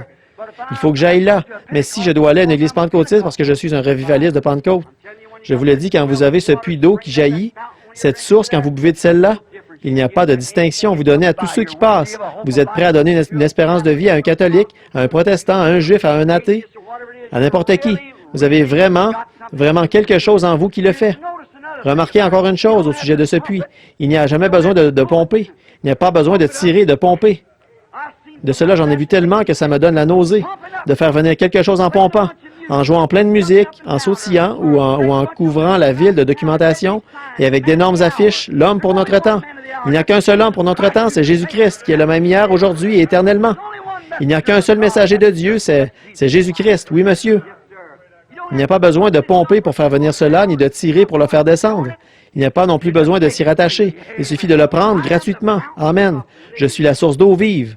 Vous m'avez abandonné pour aller vous construire des réservoirs. Celle-là, il n'y a pas besoin de la pomper, de la tirer, de s'y rattacher, de la creuser, ni rien d'autre. Il suffit d'en prendre gratuitement. Il n'y a pas besoin non plus d'une théologie d'homme. Un chiffon qui sert de filtre pour vous dire ce qui y passe. L'effet qu'elle a. Non, une théologie d'homme d'un système éducatif quelconque, une religion pharisaïque, ceci ou la citerne d'un système religieux. Il n'y en a pas besoin. Sa présence est carrément inutile. Celle-ci, si vous la recouvrez d'un chiffon, elle l'enverra loin en l'air. Elle n'a rien à voir avec cela. Elle se suffit à elle-même. C'est la puissance de Dieu qui jaillit jusque dans la vie. Pourquoi un homme abandonnerait une chose comme celle-là pour aller se rattacher à un système? Ça me dépasse. Elle n'a pas besoin de chiffon qui lui serve de filtre. Elle n'en a pas besoin. Elle n'a pas besoin de compter sur le puits local pour se remplir. Elle est toujours remplie. Amen. Un homme, comme j'en entends qui disent, « J'ai vraiment le cafard aujourd'hui. Oh là là. Oh, je suis si heureux de vivre dans la présence de Dieu. Que les choses aillent bien ou pas. Il est ma vie. Amen. Il est notre vie. Il est la vie en abondance. Oui, monsieur. Et regardez ce qu'elle fait pour nous. Sa puissance et sa pureté sont en elle-même. Elle n'a pas besoin d'être amorcée pour la faire venir de la citerne ou d'un autre système. Quelqu'un dira, eh bien, de quelle association avez-vous la carte de membre? Voyons voir si vous êtes un bon baptiste. Je vais voir si vous avez une carte, ou un bon pentecôtiste, si vous êtes unitaire, bénitaire, trinitaire ou n'importe quoi. Voyez, elle n'a pas besoin d'être amorcée. Elle est toujours en marche, oui. Vous savez, avant, j'avais cette vieille citerne, là, je devais faire couler de l'eau, et je pompais pour amorcer cette pompe à aspiration pour faire sortir l'eau de là. Vous savez, faire couler encore de l'eau dedans, faire couler encore plein de bestioles et tout dedans, et pour faire sortir encore des bestioles et tout. C'est à peu près comme ça que ça se passe dans certains de ces réveils systématiques. Mais Dieu merci, il y a une source remplie de sang. Et les pécheurs plongent dans ce flot. On n'en fait pas des membres d'Église, on en fait des chrétiens quand ils viennent à cette source-là. Pourquoi voudriez-vous abandonner la source d'eau vive pour boire dans un cloaque pareil? Il n'y a pas à pomper, sa puissance est en elle-même. Elle n'a pas besoin d'être amorcée. Oui, monsieur. Car elle-même, elle a sa propre vie en elle-même. Voilà comment est la semence de Dieu dans le cœur d'un homme. La vie de Dieu est dans l'individu, pas dans l'Église. En vous. Elle est en vous. C'est vous qui avez le germe de vie en vous. D'y goûter une seule fois, c'est suffisant pour convaincre toutes sortes d'hommes d'Église. Demandez aux prêtres catholiques, demandez aux baptistes, à n'importe qui, d'avoir goûté une seule fois cette excellente eau fraîche du puits artésien. Je vous le dis, ça donne la conviction que c'est la vérité. À votre âme affamée, en tout cas à celui qui est assoiffé, ça donne cette conviction. En tout cas, bon, si vous n'avez pas soif, ce baptiste-là, il n'avait pas soif au début. Mais une fois qu'il a eu soif, il a trouvé l'eau très bonne. C'est vrai, mais il faut que vous ayez soif, la soif des heureux, comme Jésus a désigné cela. Heureux serez-vous lorsque vous aurez faim et soif de la justice, car vous serez rassasiés. Amen, c'est Jésus qui l'a dit, mes amis. Oui, monsieur, c'est une source bénie pour ceux qui ont soif. Pourquoi quelqu'un voudrait-il la troquer contre un marécage? Comment pourrait-on vouloir troquer un puits artésien contre l'eau d'un marécage, pleine de bestioles et contaminée par toutes sortes de théories humaines, dont Dieu a dit qu'à en ajouter une seule à sa parole, ou à en retrancher une seule de ses paroles, on verrait sa part retranchée du livre de vie. Et alors que Dieu a promis de confirmer cette parole dans chaque génération. Car la promesse est pour vous et pour vos enfants et pour tous ceux qui sont au loin en aussi grand nombre que le Seigneur notre Dieu les appellera. Pourquoi voudrait-on pomper au moyen de la pompe d'un système qui est contaminé depuis des années par de la manne vieillie? Peut-être que cette manne était bonne, rien contre ça à l'époque de Martin Luther, à l'époque de ceci, à l'époque de cela, et des autres réformateurs, rien à redire à ça. Mais c'est une manne qui est descendue il y a longtemps. Si nous remarquons dans la Bible, il fallait qu'ils la ramassent chaque jour. Il fallait qu'ils en ramassent de la fraîche. Une fois qu'elle avait vieilli un moment, elle pourrissait. Elle ne peut pas pourrir sans se décomposer. Il faut qu'elle contienne des bactéries ou quelque chose qui la fasse pourrir. Nous savons que c'est comme ça. Et c'est pareil pour le système. Une fois que c'est resté là d'un grand réveil jusqu'à un autre, ça devient contaminé. Plein de bestioles. C'est comme une citerne remplie d'asticots, comme on les appelait, d'espèces de bestioles qui grouillent là-dedans. Et c'est ce qui cloche dans l'expérience de tant de gens aujourd'hui. Ils sont tout pleins de fables asticotées. Ils s'en vont asticoter l'un et asticoter l'autre en racontant des fables qui n'ont absolument aucune vérité, c'est vrai. Des fables bien asticotées qui se transmettent de l'un à l'autre. J'étais méthodiste, je me suis Jean-Baptiste, j'étais catholique, je me suis fait ceci, je me suis fait cela. Ce ne sont que des asticots. Oh, laissez tomber tout ça et venez à la source. Amen. Au puits artésien, la présence de Christ qui reste toujours vivante. Je crois qu'il est l'inépuisable source de vie, source de la vie. Plus vous en recevez de lui, plus elle est fraîche, plus elle est froide, meilleure elle est et meilleur goût elle a. Voilà maintenant 33 ans que je le sers. C'est encore chaque jour meilleur que le jour d'avant. Je n'ai jamais, il a dit qu'on n'aurait jamais soif si on boit de cette eau. Remarquez comme c'est formidable. Oh, Israël a fait comme beaucoup de gens font aujourd'hui. Ils ont abandonné la source d'eau vive pour aller se creuser des citernes. Maintenant, nous parlons de la grâce pendant un instant, de la grâce de Dieu. Nous avons des lois et des règlements. Et si vous n'êtes pas à la hauteur de la norme, j'ai un étalon de mesure religieux. Si vous n'êtes pas tout à fait à la hauteur, vous ne pouvez pas entrer, et ainsi de suite. Mais c'est par grâce que Dieu nous sauve, pas par un étalon de mesure, vous voyez? Mais Dieu, parlons de la grâce, là, comment cela a bien pu arriver? Alors qu'on buvait de lui, de cet étalon de mesure, les murmures, Israël qui murmurait. Regardez, il a dit, « Je vous visiterai de nouveau ». Remarquez cela dans l'Écriture. Remarquez, il va les éprouver, les visiter de nouveau. Israël qui murmurait à la mer Rouge. Ils ont été invités à le suivre à travers les eaux stagnantes de l'Égypte pour être un peuple libre. Ils étaient esclaves. Ils ont été invités à traverser pour être un peuple libre avec lui, à sortir en traversant la mer morte, ou plutôt la mer Rouge, à sortir en la traversant pour s'en aller dans un désert pour mettre une séparation entre eux et les imitateurs qui ont essayé d'imiter ça sans avoir été circoncis. Oh, voilà ce qui a causé les difficultés. Ils ont tous péri en plein dans en plein dans la mer. Pharaon et son armée. Ils avaient vu des êtres humains marcher par une puissance surnaturelle. Donc les voilà qui sont venus essayer d'imiter sans avoir été inclus dans cette bénédiction. Et en faisant ça, ils ont péri. C'est une imitation charnelle. Un homme qui essaie de faire ça, qui essaie d'imiter quelque chose, ce qu'il fait là, c'est une imitation charnelle d'un vrai chrétien. Mon frère indien, là, il le sait. En allant vers Bombay, on voit les gens là-bas, les hindous et tout, qui s'allongent sur des clous, et qui marchent sur du verre et qui marchent dans le feu, pour montrer ce qu'ils sont capables de faire. Et des choses comme eux, ce sont des imitations charnelles d'un homme qui est tout au fond de la jungle, qui fait cela comme un sacrifice pour son Dieu. Nous trouvons cela partout où il y a une vie religieuse, des imitations charnelles, quelqu'un qui essaie d'être comme quelqu'un d'autre. Il n'y a qu'un seul exemple à imiter, c'est d'être comme Jésus-Christ, qui est la parole de Dieu, qui était la parole. Donc, quand la parole de Dieu viendra à vous, ce sera pareil. Mais Dieu les a quand même conduits jusqu'au pays promis. Ils ont trouvé aussi que tous les réservoirs, quand ils ont entrepris leur traversée du désert, qu'ils étaient en route là, après s'être séparés, ils ont constaté que tous les réservoirs étaient à sec pour eux. Et vous trouverez la même chose, frère, quand vous entreprendrez ce voyage vers le pays promis. Vous trouverez les portes closes, comme disait ce brave prédicateur qui était anglican ou quelque chose que son Église avait bien vite mis à la porte.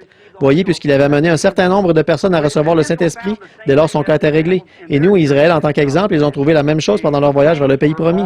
Les réservoirs étaient tous à sec.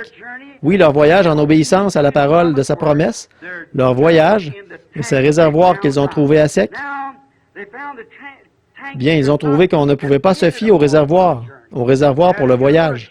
Et si vous voulez faire route en obéissance à la parole de Dieu, et que vous essayez de vous rattacher à ceci et de vous rattacher à cela, vous découvrirez qu'il n'y a pas un seul réservoir au monde qui soutiendra cela. Absolument pas, vous êtes un individu. Dieu vous conduit exactement comme il veut vous conduire. Donc, nous avons trouvé la même chose aujourd'hui et tous les réservoirs sont à sec. Mais les promesses sont toujours vraies. Pour Dieu, qui tient la promesse qu'il a faite à son peuple. Il a promis de pourvoir à tous leurs besoins, donc il l'a fait. Au milieu de tous ces réservoirs vides, à sec, réfléchissez à ça, et d'Israël qui se plaignait dans le désert pendant le voyage, il a pris à part son guide serviteur, le prophète Moïse, et il a ouvert une source d'eau vive par un rocher frappé pour que ses enfants croyants ne périssent pas.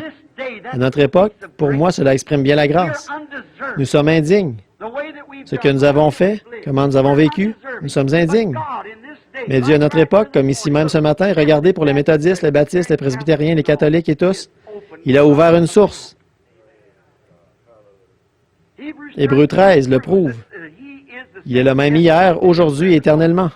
Donc cela atteste Jean 3,16. Car Dieu a tant aimé le monde qu'il a donné son Fils unique, afin que quiconque croit en lui ne périsse point, mais qu'il ait la vie éternelle. Il a été élevé pour plus d'une raison. Parce que les gens murmuraient et péchaient, et parce qu'ils avaient été mordus par des serpents, et étaient en train de mourir, et pour le pardon de leurs péchés, et pour la guérison de leurs maladies. Et c'est cette même source qui nous est ouverte aujourd'hui, pour notre salut, pour notre guérison physique, car il est le même hier, aujourd'hui et éternellement.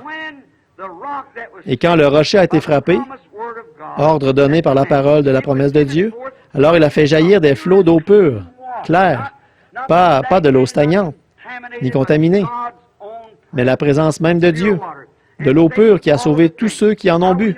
Nous savons que c'est bien vrai parce que nous le lisons dans l'Ancien Testament. Cela servait de type. Là, il n'y avait pas besoin de tirer, de pomper, de s'y rattacher, d'aller au séminaire pour apprendre à s'en servir. Là-bas, ils vous disent comment vous en servir, voyez. Oh, eh bien, si vous avez reçu le Saint-Esprit, ça nous y croyons. Mais voilà, c'est comme ceci que vous devez faire. Mais vous voyez, il n'est pas question de le contrôler. On ne se sert pas du Saint-Esprit, c'est le Saint-Esprit qui se sert de vous, voyez. Voyez, on ne doit pas se servir du Saint-Esprit. C'est le Saint-Esprit qui dispose de vous. Un don, ce n'est pas quelque chose qu'on prend comme un couteau pour aiguiser un crayon. Il s'agit de s'abandonner à Dieu, de s'enlever du chemin pour que le Saint-Esprit puisse vous utiliser. Remarquez, ils n'ont jamais eu besoin d'en pomper ou d'en tirer, pas plus qu'ils n'en ont eu besoin de demander. Bien, comment se sert-on de cette eau? C'est qu'ils savaient comment s'en servir. Ils avaient soif. Ils savaient quoi en faire. Et c'est pareil pour un homme ou une femme, peu importe de quel credo ou de quelle dénomination elle fait partie. S'il a soif de Dieu, il n'a pas besoin de courir au séminaire, comme c'était le cas pour ce frère anglican, ou plutôt ce frère anglais d'hier soir, de devoir aller quérir des instructions auprès de l'Église anglicane pour savoir comment il doit utiliser ce glorieux don qu'il a reçu, le parler en langue et comment il doit faire ceci. Il se ferait virer d'entrée. Voyez comme il avait soif, Dieu l'a rempli, c'est tout. Il n'y a pas à chercher plus loin, il s'agit d'avoir soif et là il remplit, voilà. Il n'y a pas besoin de soumettre cela à un contrôle, que quelqu'un vous dise ce que vous devez en faire. Dieu conduit chaque individu selon ce qu'il veut de vous. Vous êtes un individu vous-même, vous faites partie de Dieu. Personne ne peut prendre votre place. Il n'est pas question de devoir aller vers quelqu'un, dire là qu'il faut que j'en fasse ceci ou qu'il faut que j'en fasse cela. Non, monsieur, Dieu l'utilise comme il l'entend. Quand vous avez soif, vous savez bien qu'il faut boire. Et si vous avez soif ce matin, buvez-y. C'est tout ce que vous avez à faire. Dieu avait pourvu d'une voie pour étancher leur soif. Les enfants assoiffés pouvaient avoir librement part à lui. Et Dieu a pourvu d'une voie pour tous les hommes et les femmes qui ont faim et soif ce matin. Peut-être qu'il y a ici des gens qui n'ont pas encore reçu le salut. Il y a ici des gens qui sont sur le point de recevoir le salut. Il y a ici des gens qui sont membres d'Église. Vous voulez agir comme il faut, mais vous buvez un réservoir. Ils ne vous diront jamais ces vérités. La seule chose à faire, c'est venir vous emparer de la promesse de Dieu et venir à cette source, et alors il étanchera la soif. Celui qui boit à cette source n'aura plus jamais soif. Remarquez là, comment il a libéré les siens qui ont reçu cette eau par la grâce, et non par un système ou une citerne d'instruction. Il confirme que sa parole est une source de vie. Combien d'entre vous ici savent que vous avez reçu la vie quand vous avez pris cette parole et son eau? Vous savez vraiment que vous avez reçu la vie? Eh bien, nous allons prendre, disons, encore un exemple, ou deux, et ensuite je terminerai très bientôt. Je crois que je me suis retrouvé avec ce bouton quelque part. Mais remarquez, je parle longtemps, mais ce n'est pas mon intention. Écoutez, prenons comme exemple quelques personnes. Prenons la femme à la citerne de Jacob. Un puits creusé. Voilà, elle était là. Cette femme n'avait rien connu d'autre que cette citerne. Elle venait là chercher son eau. Et là-bas, appuyée contre le puits, elle a trouvé au milieu de ce petit décor un homme assis là, un Juif. Elle était samaritaine. On est dans la ville de Sichar. Et voilà que cet homme, ce Juif, dit une parole inhabituelle à cette femme. Il dit, « Apporte-moi à boire. » Là, elle a dit, « Nous avons une ségrégation. Ce n'est pas bien que tu me demandes quelque chose comme cela puisque tu es Juif et moi samaritaine. » Il a dit, « Mais si tu savais à qui tu parles, c'est toi qui me demanderais à boire. Et je te donnerais de l'eau que tu n'aurais pas besoin de venir boire à cette citerne. Ce serait une source d'eau qui jaillirait en toi. » Remarquez, quand elle a vu la preuve que cela était bien la vérité. D'abord, n'importe quel homme aurait pu dire cela. Mais elle a dit, « Vous dites qu'il faut adorer à Jérusalem et nous adorons sur cette montagne. » Il a dit, « Le salut vient des Juifs. Nous savons ce que nous croyons. » Mais il a dit, « Je vais te dire une chose. » À peu près ces mots. « Ce n'est ni sur cette montagne ni à Jérusalem, car l'heure vient où les hommes adoreront Dieu en esprit et en vérité. Car ce sont là ceux que le Père demande. » Il a dit, « Va chercher ton mari et viens ici. » Regardez bien, c'est ici que cela a été prouvé. C'est ici qu'il a été démontré à quelle source elle se trouvait. Il a dit, « Va chercher ton mari et viens ici. » Elle a dit, « Je n'ai pas de mari. » Il a dit, « Tu as dit la vérité. » Vous voyez, cela avait l'air d'être en contradiction flagrante avec ce qu'il venait de lui demander en disant, « Va chercher ton mari. » Elle a dit, « Je n'ai pas de mari. » Il a dit, « Tu as dit la vérité. » Il a dit, « Car tu en as eu 5. Et celui avec qui tu vis maintenant n'est pas le tien. » Remarquez bien cette femme comme elle était différente des prêtres de l'époque. Les prêtres de l'époque avaient vu la même chose se produire. Ils avaient dit, c'est un démon, de la télépathie ou Béelzébul. Voyez, ils n'ont pas reconnu que c'était là ce que la parole avait promis. Mais cette petite femme était mieux versée dans les Écritures que n'importe lequel des prêtres. Elle a dit, « Seigneur, je vois que tu es prophète. » Cela fait 400 ans que nous n'en avons pas eu depuis l'époque de Malachie. Mais elle a dit, « Nous en entendons un, et nous savons qu'il y en a un qui doit venir, le Messie. Et quand il viendra, c'est cela qu'il fera. » Jésus a dit, « C'est moi. » Amen. Vous avez remarqué? Elle a laissé sa cruche à la citerne de Jacob. Elle s'en est allée dans la ville en courant, remplie d'un puits artésien. Elle avait vu cela être parfaitement confirmé. Il était cette source de vie. Je vous la présente. Elle a laissé cela quand il a été prouvé qu'il était la parole de vie. Elle a laissé cela. Elle avait découvert que ce même rocher qui avait été frappé dans le désert était là, bien présent, et c'était prouvé. Je dis ceci. Le même Dieu qui était là autrefois, celui dont nous parlons tellement, il est présent ici maintenant. Pas par une compréhension théologique, mais par une connaissance personnelle. La confirmation de ce qu'il avait promis. Dans ces derniers jours, il allait répandre le Saint-Esprit sur son Église. Il n'est pas un « j'étais ». Il est toujours le « je suis », au présent, toujours. Là, la citerne avait perdu son goût. Et c'est la même chose pour tout homme qui entre dans la puissance de Dieu par le baptême du Saint-Esprit. Les systèmes de dénomination perdent leur saveur. Vous ne voulez plus de ces grenouilles, de ces lézards et de ces insectes stagnants et tout ça. Vous buvez à une source qui est fraîche et pure. La parole de Dieu qui est fraîche à chaque heure dans votre âme. C'est la même chose maintenant, quand il a été prouvé que la parole est la vérité. Goûtez, voyez si ce n'est pas juste. La citerne avait bien servi. Elle avait bien servi en son temps. Mais vous voyez, il y avait là la source de vie. Ce n'était plus le puits de Jacob pour la boisson spirituelle. Ils avaient cru que s'ils buvaient ce puits, alors tout irait bien. Mais à présent, la source de vie elle-même était là. Maintenant, nous n'avons plus besoin des systèmes et des organisations que nous avons. Nous sommes au temps de la fin. Et Dieu a promis ces choses qu'il devait faire en ce temps de la fin.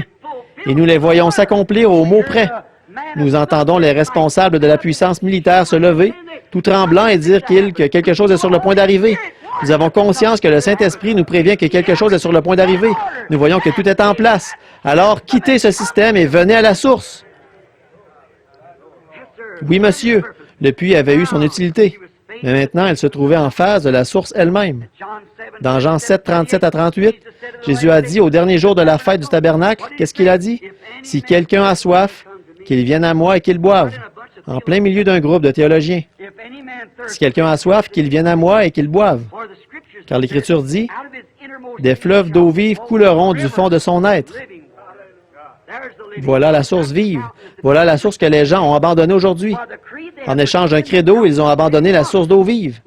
Permettez-moi de vous le présenter. Pour moi, et je termine, pour moi, il est cette source qui a sauvé la vie d'Agar et de l'enfant quand ils étaient mourants dans le désert. Je crois qu'il est ce rocher dans Ésaïe 32, qu'il est ce rocher dans une terre altérée. Il est le refuge à l'heure de la tempête. Zacharie 13. Il est la source ouverte dans la maison de David pour le péché. Je crois qu'il est cela, pas vous? Dans le psaume 36, 9, il est la source de vie de David. Il est les eaux paisibles de David. Il est verts pâturages. Il est l'eau au bord du ruisseau pour David. Dans Genèse 17, il est le saint nourricier d'Abraham, El Shaddai.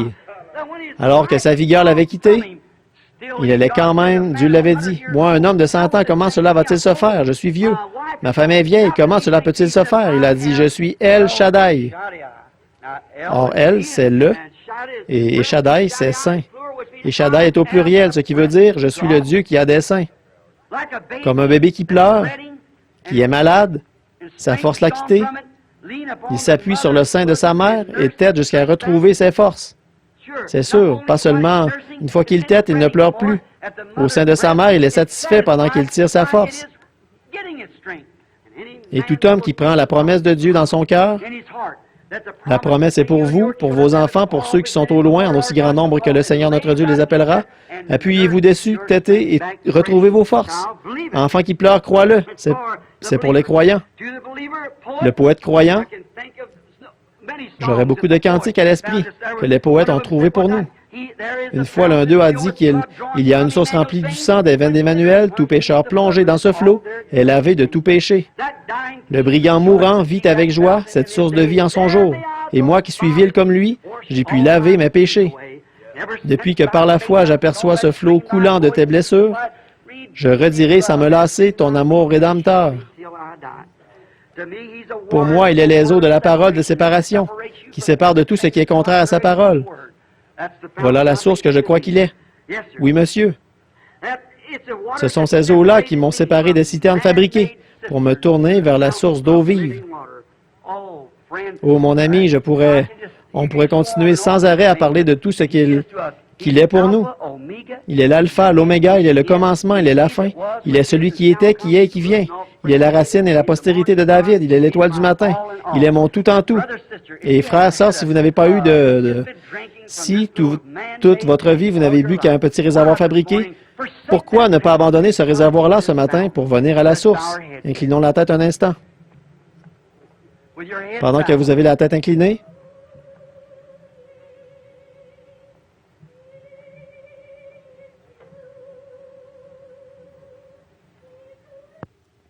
à mon avis, l'appel à l'autel. Combien là? J'étais mal à l'aise. Ce que je vous retenais trop longtemps. Ce qui m'a fait apporter un message décousu. Mais je crois que le Saint-Esprit désire que vous saisissiez ce que je veux dire. Écoutez, il n'y a rien de plus important aujourd'hui que de se mettre en règle avec Dieu. Voyez, nos dîners, quoi que ce soit, peu importe, le Dieu est ici. Le Seigneur est ici. Ça, jusqu'à maintenant, je n'avais entendu ça peut-être qu'une seule fois dans ma vie. Maintenant, combien? Tous ceux qui sont ici, pas combien, tous ceux qui sont ici qui veulent y boire. Levez-vous un instant pour que nous prions.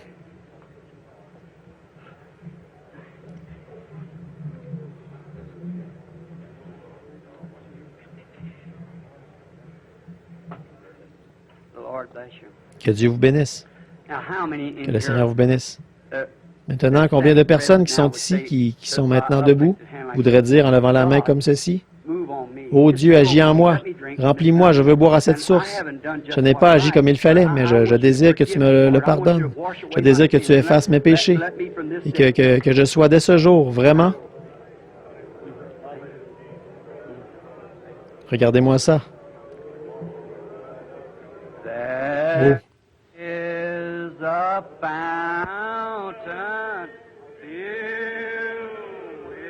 Il y a une source remplie du sang.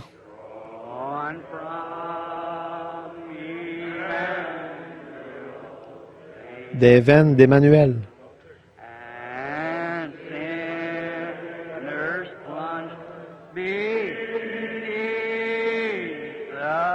tout pécheur plongé dans ce flot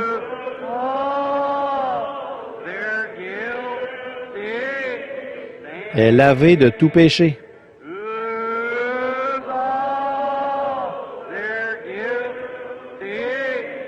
Est lavé de tout péché.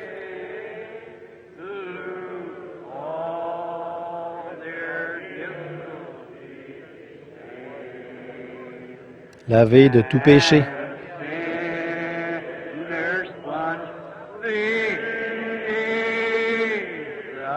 Tout pécheur plongé dans ce flot est lavé de tout péché.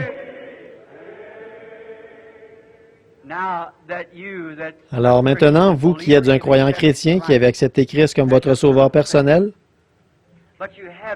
mais qui n'avez pas encore, si vous ne l'avez pas encore fait, voilà la source. La seule que je connaisse, c'est cette source qui vient des veines d'Emmanuel. Bien, si vous êtes nombreux ici C'est exactement comme je dit l'autre soir en parlant de l'aiglon qui se promenait dans la basse-cour avec les poulets. Il n'avait jamais rien connu d'autre que les poulets, mais il savait qu'il y avait quelque chose en lui qui était différent des poulets. Et puis sa mère est venue à sa recherche et elle a crié depuis les hauteurs. C'était un appel d'aigle. Voyez, il fallait qu'il soit un aigle au départ. Sinon, il n'aurait jamais reconnu cet appel, voyez. Et il faut qu'il y ait quelque chose là qui soit fécondé, sans quoi ça ne pourra jamais produire la vie. Et si la semence, la parole de Dieu, est en vous, le Saint-Esprit est ici en ce moment pour féconder cela et pour vous en faire vivre la réalité. Combien de personnes ici n'ont pas reçu le baptême du Saint-Esprit? Voulez-vous lever la main? Partout que vous soyez, en toute honnêteté. Si vous n'avez pas reçu le Saint-Esprit, que vous voudriez le recevoir, levez la main. Où que vous soyez, gardez la main levée quelques instants. Bien, je voudrais que vous qui êtes près d'eux, qui les regardez, je voudrais que vous leur imposiez les mains quelqu'un. Je crois que maintenant même, le Saint-Esprit va remplir chacun d'entre vous qui le désirez. Ne pensez pas à la nourriture qui est là-bas dans la cafétéria. Pensons à cette nourriture qui est ici. Il s'agit de celle-ci. Celle-ci est la vie. Voyez, celle-ci est la vie. Maintenant, tournez-vous chacun pour vous imposer les mains les uns aux autres. Ils leur imposèrent les mains. Bien, j'aimerais que vous priez pour la personne sur qui vous avez posé la main. Là, ne pensez pas à sortir, ne pensez à rien d'autre. Pensez seulement au fait que maintenant même, le Saint-Esprit est ici pour remplir chaque individu. Ouvrez votre cœur, videz-le de toute l'eau de citerne et dites, « Ô source de vie, entre en moi. Remplis-moi, ô Seigneur Dieu, de ta bonté, de ta miséricorde. Seigneur Jésus, source inépuisable, je te prie, ô Dieu, de remplir chacun d'eux. Puisse le Saint-Esprit descendre ici. Je prie au Dieu que nous oublions tout le reste. Que le Saint-Esprit descende au milieu de nous en ce moment et qu'il nous donne ces eaux de la vie. Gratuitement. Partout. Accorde-le au Dieu. En ce moment, la prière et les cantiques se poursuivent, se fondent ensemble, Seigneur, et nous savons que c'est ta présence. Ta présence divine. Nous voulons venir à la source. Nous voulons le véritable, l'authentique baptême du Saint-Esprit. Seigneur, ces gens prient pour le recevoir. Je prie qu'à l'instant même, ils soient remplis de cette bonté de Dieu. Accorde-le au Dieu. Exauce la prière de tes enfants. Puisses-tu descendre sur leur être. Puisse la puissance de Dieu et le Saint-Esprit les envahir. Accorde-le au Dieu. Oh, combien nous te remercions pour le rafraîchissement, pour la présence du puissant Dieu du ciel au milieu de nous. En cette heure de midi, Seigneur, nourris-nous. Seigneur, nous voulons la nourriture de ta table. Nourris-nous, Seigneur, maintenant même. Nourris nos vies du Saint-Esprit. Nos âmes affamées et desséchées ont soif. Comme tu l'as dit dans l'interprétation du chant, que l'eau se répandrait sur une terre altérée. Que cela se produise, Seigneur, que tes paroles se manifestent dans le cœur de tes enfants. Des eaux sur une terre desséchée, altérée. Dieu éternel, exauce la prière de ton serviteur et donne-nous cette bénédiction. Amen.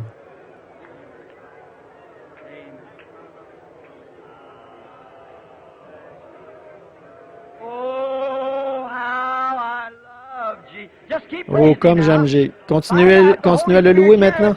Rendez-vous compte, le Saint-Esprit est ici. Si vous ne le recevez pas, c'est votre faute. Comme j'aime Jésus. M'aimes-tu plus que ne m'aiment ceux-ci? J'aime Jésus.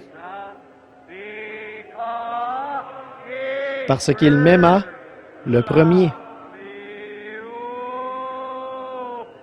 Oh, comme j'aime que Dieu soit loué. Oh, comme j'aime. Et s'il venait à l'instant?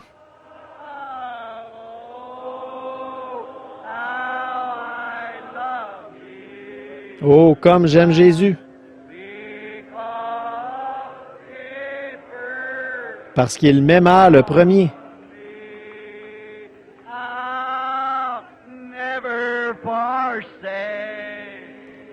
Je ne puis l'abandonner. Je ne puis l'abandonner.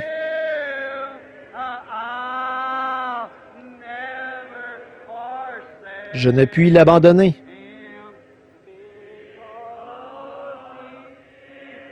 Parce qu'il m'aima le premier. Merveilleux, merveilleux. Jésus est pour moi. Le conseiller tout-puissant, prince de la paix. Oh, il me sauve, il me garde à lui pour jamais. Merveilleux est mon Sauveur, mon Dieu, mon... Chantons-le pour lui maintenant. Merveilleux, merveilleux. Jésus est pour moi. Conseiller, tout-puissant, prince de la paix. Oh, il me sauve. Il me garde à lui pour jamais.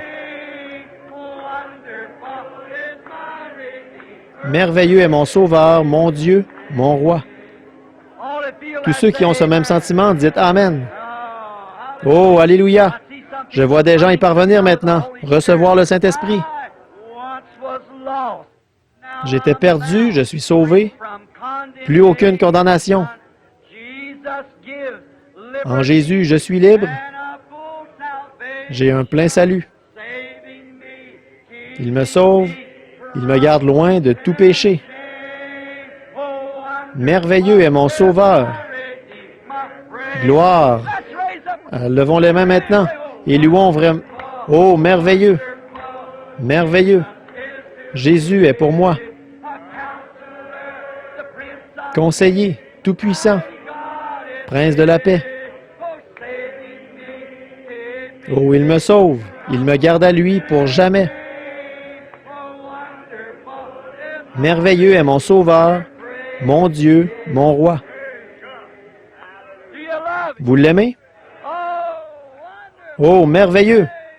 Gloire à cette source remplie de sang, où les pécheurs perdent toute peur des hommes, toute condamnation, où ils se retrouvent libres en lui. Alléluia! Oh là là, c'est vraiment merveilleux!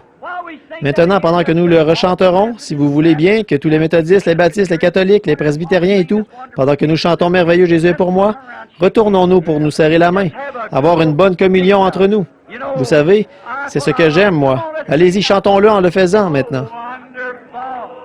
Oh, merveilleux, merveilleux, Jésus est pour moi.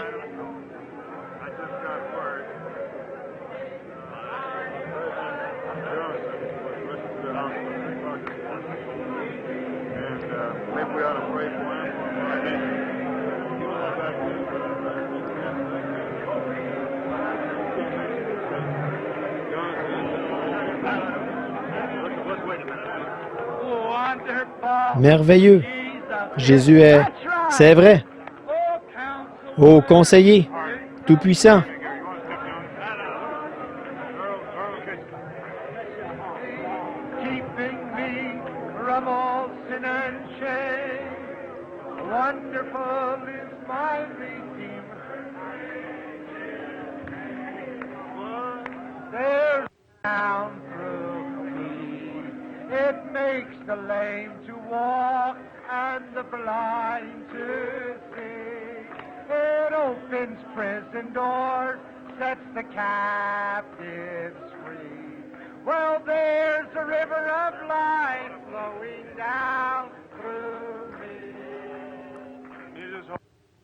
La Bible dit, priez pour ceux qui sont haut placés.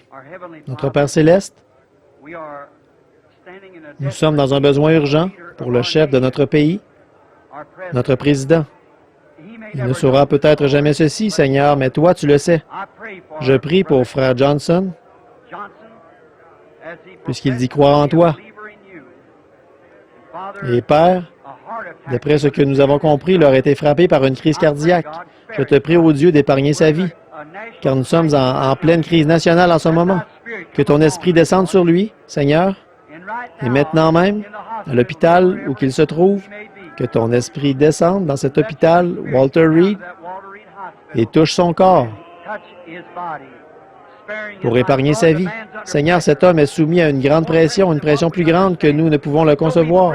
C'est pourquoi nous prions, ô Dieu, en tant que croyants et en tant que membres de cette nation, nous prions pour notre chef, pour que tu lui accordes un prolongement de vie en cette heure grave, au nom de Jésus-Christ. Amen.